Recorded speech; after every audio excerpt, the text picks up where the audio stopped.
Sean O'Malley recently appeared on the Pound for Pound podcast, where he expressed confidence in his ability to beat Merab Dvalishvili, despite having lost to him twice. O'Malley also discussed his ongoing feud with Henry Cejudo, suggesting he'd be open to a wrestling match against him at a future event. The only guy I've ever lost to is Merab. The first fight was a lot closer than people think. The second fight, he got me out of there. I can go out there. I know I can go out there and beat Merab. And that would be huge for my career, because then I have beat Peter Yan, Aljamain, and Merab, the three greatest bantamweights of all time. So that's definitely on my radar. And I know that fight's not necessarily, no one really gives a fuck about it. No one really wants to see it. I got to maybe, go out there, beat Peter and Merab. There's a way to it. But that's kind of what's on my mind. It's like, I know I can beat Merab. So that fight definitely interests me still. First time I saw his face, and I was like, God, I hate that guy. How did the relationship get so fractured? What happened? Probably 2015. I remember seeing him for the first time, and they're like, oh, he's Olympic gold medalist. I was like, oh, cool. Fast forward a few years later, he brings in Alexander Pantoja into the lab when we were sparring. I finished Pantoja with a little liver kick in the first round. Henry's over there. She's like, we want him for round 2. Saying, oh, he's going too hard. Pantoja just came off the Ultimate Fighter, and I'm a young pro. Can't stand the dude. Cannot stand the dude. He is retired in the old fighting world, but I might have to take him down. Put the old singlet on. And RAF, huh? It's definitely possible we see me and Henry wrestle someday. What happened? Probably 2015. I remember seeing him for the first time, and they're like, oh, he's Olympic gold medalist. I was like, oh, cool. Fast forward a few years later, he brings in Alexander Pantoja into the lab when we were sparring. I finished Pantoja with a little liver kick in the first round. Henry's over there. She's like, we want him for round 2. Saying, oh, he's going too hard. Pantoja just came off the Ultimate Fighter, and I'm a young pro. Can't stand the dude. Cannot stand the dude. He is retired in the old fighting world, but I might have to take him down. Put the old singlet on. And RAF, huh? It's definitely possible we see me and Henry wrestle someday. Daniel Cormier has spoken out in support of Dustin Poirier, who was recently arrested. In a recent YouTube video, Cormier urged the MMA community to show empathy towards Poirier, calling for compassion and highlighting the positive impact he's had on the sport. I think that we should have some empathy. I think that people should be a little bit more careful to judge Dustin Poirier. And we need to understand, because when you can help the next man, that's shows strength, right? It's easy to be a part of a mob, and it's easy to pile on to someone. But I watch the reaction, and it sucks. It sucks to watch him do that. It sucks to see the reaction. But I think that we should really look at some of these stories and try to have some empathy for the next man. Care about the next person and try to uplift him, because everybody loved Dustin. Dustin done some great things, especially in our hometown and community. We can't forget the great work because of a mistake that he made. That's very, very popular. In a clip that has since surfaced online, Khamzat Chimaev repeatedly took Polas down with ease, showcasing the elite wrestling and grappling level of Chimaev's team.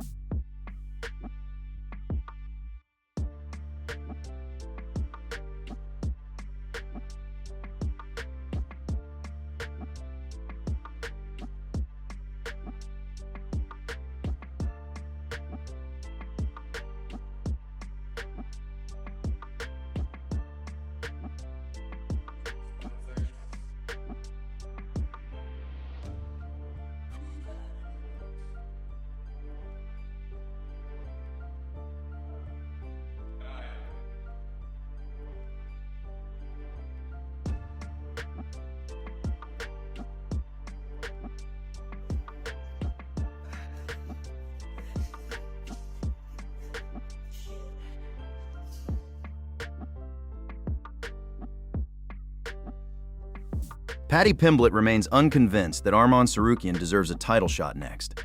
In a recent interview with Demetrius Johnson, Pimblett expressed his opinion that a win over Dan Hooker alone shouldn't be enough to earn Tsarukyan a chance at the title.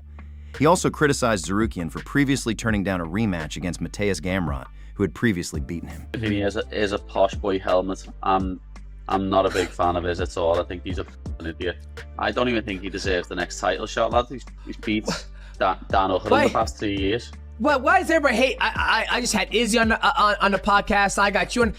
Arman's a great athlete. He's beaten everybody they put in front of him. Besides, he's Islam a great Makhachev. athlete. He's a great athlete. He's a great athlete.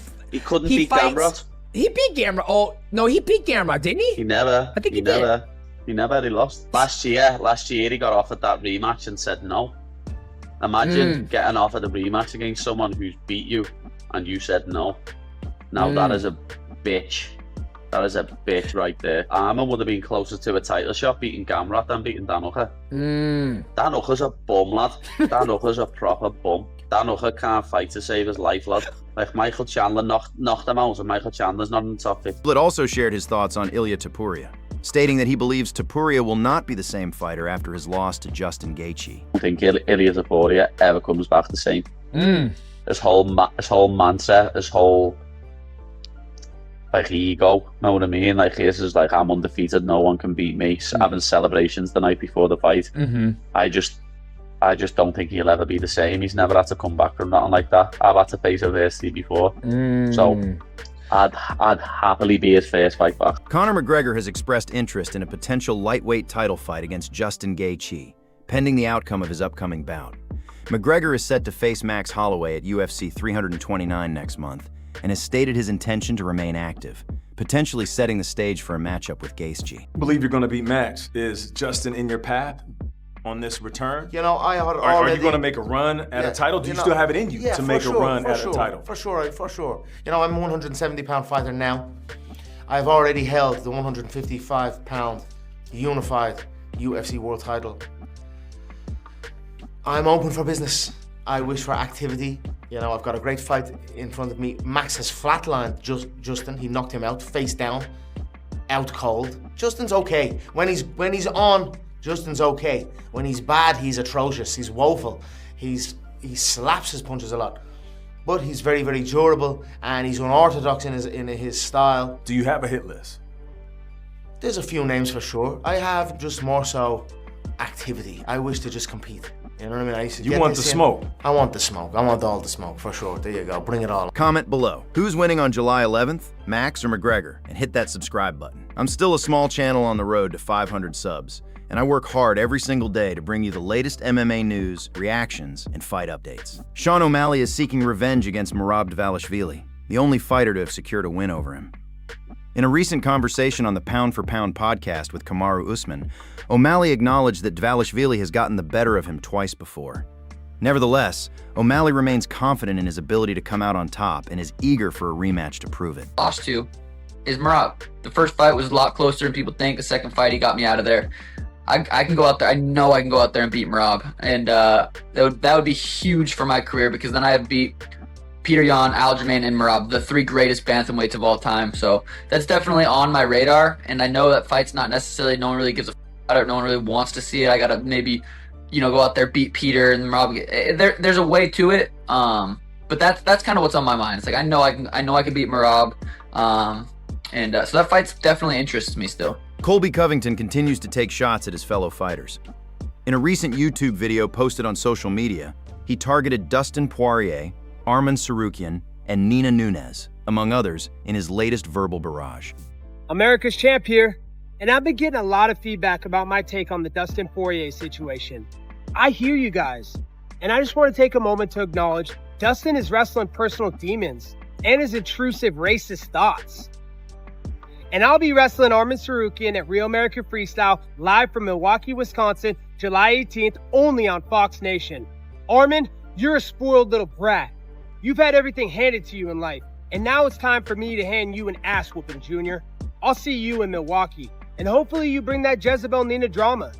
Tell her to take a break from selling farts in a jar to freaks on the internet and come stream America's champ serving up some humble pie to her little Armenian lover boy. Merab Dvalishvili called out Arman Tsarukyan for continuously trash-talking Ilia Topuria following Topuria's loss to Justin Gaethje. Unfortunately, Ilia lost. That was so sad.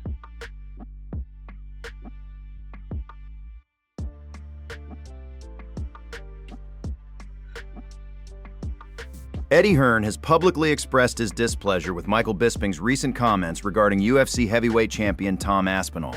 Bisping recently questioned Aspinall's prolonged recovery from an eye injury sustained during his no-contest bout against Cyril Gane at UFC 321 last October. Bisping also raised concerns about the timing of Hearn signing Aspinall to his agency, suggesting potential ulterior motives given Hearn's ongoing conflict with UFC CEO Dana White. Hearn fired back on the Ariel Helwani show, blasting the UFC Hall of Famer for what he perceived as an anti-fighter stance. Michael Bisping should be ashamed of what is being proposed to Tom Aspinall to be in a fight like Cyril Gane with that amount of money that is in the pot. He is a fighter. He should stand up for what's right for fighters. So what are you saying, Bisping? Do as you're told. Shut up. Take your money. That's all you're worth. There's 60 million in the pot, right? Be quiet. You're getting 3% of the pot. You're the fighter.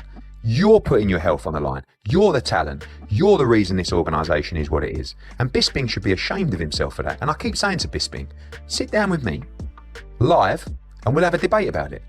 And he'll never do it because he knows he can't say certain things. But he's a fighter.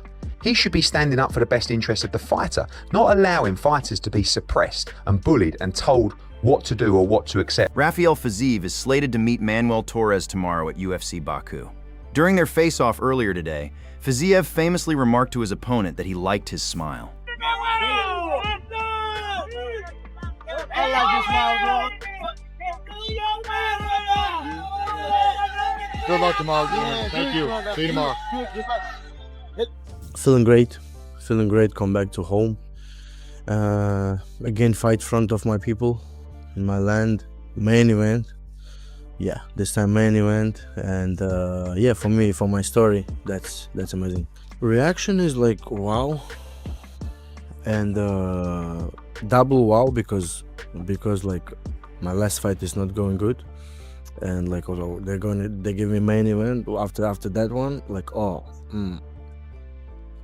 wow, I'm on a good way, you know, and yeah, Saturday I have to show my fireworks. Very strong fighter. He have bumps on the hands. He finished last 3 fights in the first round. Big power, big heart. I'm also not growing in a library. I have a bumps on the hands on too. Also, I have a big heart. I'm doing all my life. I'm doing this all my life, and I'm really love that. So yeah, it's gonna be good 25. Paddy Pimblett weighs in, explaining why he would never fight one of his teammates. I think it's crazy how people train in the same gym as their opponents. Yeah. And it's American top team is a big one for them. I can remember watching Cody Durden fight someone. It was a flyweight fight, and they were talking on the commentary about how these two fighters have been going in the gym at different times to train, and it's like you train at the same gym when you're fighting each other. Like it's crazy. In my gym, lad, we're like a family. Know what I mean? Like everyone in the gym's like me brother, and I wouldn't trade any form of money to fight any of my brothers. Last night, Jon Jones had a message for Dustin Poirier, reacting to footage of Poirier's recent arrest. Jones wrote, "Wanted to write and tell my inward Dustin Poirier to keep your head up. Life happens. This too shall pass. Just keep yourself busy, my man. It helps." A user then questioned, "Does Dustin have the inward pass, Jon?" Jones responded, "Absolutely. Said that shit so smooth. I literally took zero offense."